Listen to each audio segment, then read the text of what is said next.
ولك ليش ليش؟ ما قلت لك ام حازم اذا طلبك بتروحي على البيت؟ يا استاذ والله شو؟ لك والله شو؟ بدك تورطينا بقصة جديدة يعني؟ أعوذ بالله. ولك ليش ما رحتي على البيت ولا تحججتي بأي شيء؟ يا استاذ ابنك ممكن يسود عيشتي. ولك مين صاحب المعمل؟ أنا ولا هو؟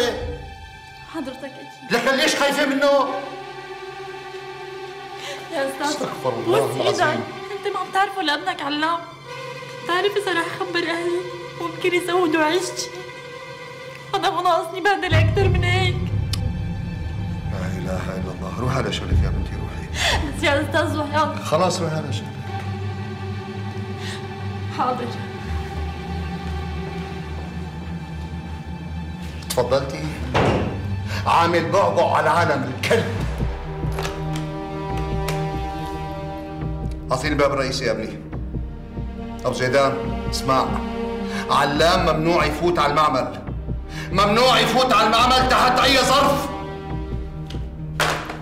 بدي اسحب منه كل الامتيازات، بدي اسحب منه السيارة، وبدي طول بالك معلم. لك شو طول بالي؟ شو طول بالي؟ الولد خرب.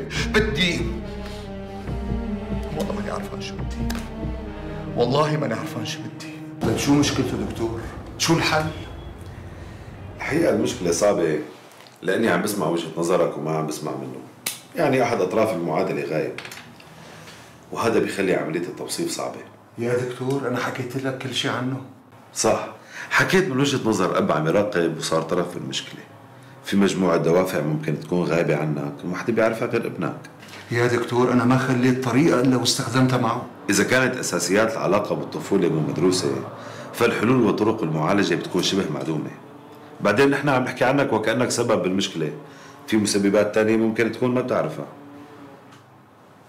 مثل شو؟ في ألف احتمال، وأصغرها المنافسة بين الأب والابن. حلم الابن بالتفوق على أبوه ممكن يخليه عادي. طيب يا دكتور، هلا باللي حكيت لك يا أنا بشو غلطان؟ أنت حاسس إنك سبب شيء؟ ما بعرف. أصبح أنت جزء من المشكلة. أنا؟ كيف؟ مجرد إحساسك بيخليني أتأكد إنك سبب. يا دكتور أنا بحياتي ما قسيت عليه، بالعكس أنا كنت شوف الدنيا كلها بعيونه. بيجوز هذا السبب. هذا السبب؟ إي والله دخلتني بمتاهة يا دكتور. طول بالك، القصة بدها تحليل وتأني، وكلامي معك مجرد دردشة لا تعصب. طيب والحل؟ خليني أفكر قبل ما أعطيك حل. لك يا دكتور أنا بس بدي أفهم بشو قسيت عليه؟ قسما بالله لو كنت ظالم كنت بقول حقه. والله العظيم بعلاقتي معه بحس إنه هو الأب وأنا الابن، هو القوي وأنا الضعيف.